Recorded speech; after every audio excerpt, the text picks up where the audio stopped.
According to the Census Bureau, nearly 15 million homes have mice. Another estimate finds 95% of attics have mice. And when the lights go out, sometimes the mice come out to play, especially in the kitchen. So we set up night cameras inside some homes to see what we could find. These kitchens may look clean, but when the lights go off, the critters come out.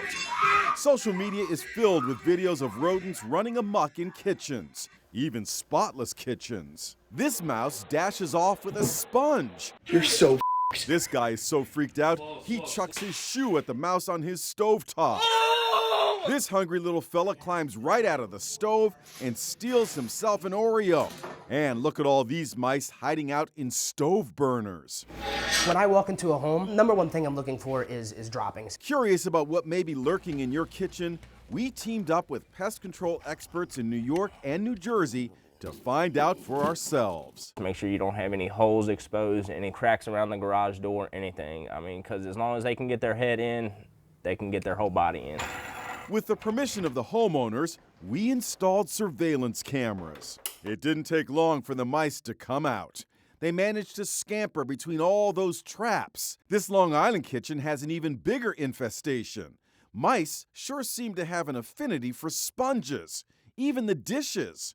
1, 2, 3 mice. Look at all those beady little eyes. So, where are they all coming from? Here's the point of entry.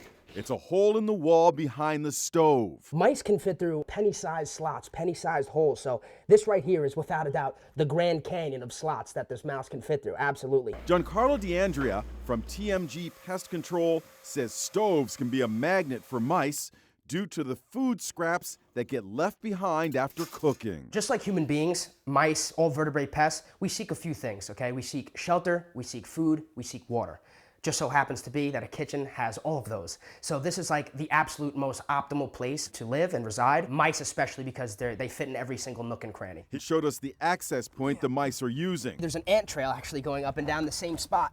So this is 100% one of our entry and exit points. If we are dealing with a hole, something exactly like we're working with here, I like to just use some simple steel wool. It's really nuts to really put it into words of how this infestation really is. So what can you do to keep your kitchen a mouse-free zone? You want to make sure you're always taking your trash out. You want to really make sure you're keeping your property as clean as possible, both inside and outside. What I use is a multitude of traps that you can use. I'm not a big fan of complete extermination unless extremely necessary. So the first thing that I like to use, these are called tin cats, okay? Tin cats are basically a catch and release trap system. Mice are pretty intuitive and they're very smart. If you have these mice within this tin cat, they will most likely come back if you don't relocate them far enough or, exterminate the issue itself. Maggie, what are you doing? There's nothing in the toaster. Alternatively, maybe you should consider getting a cat.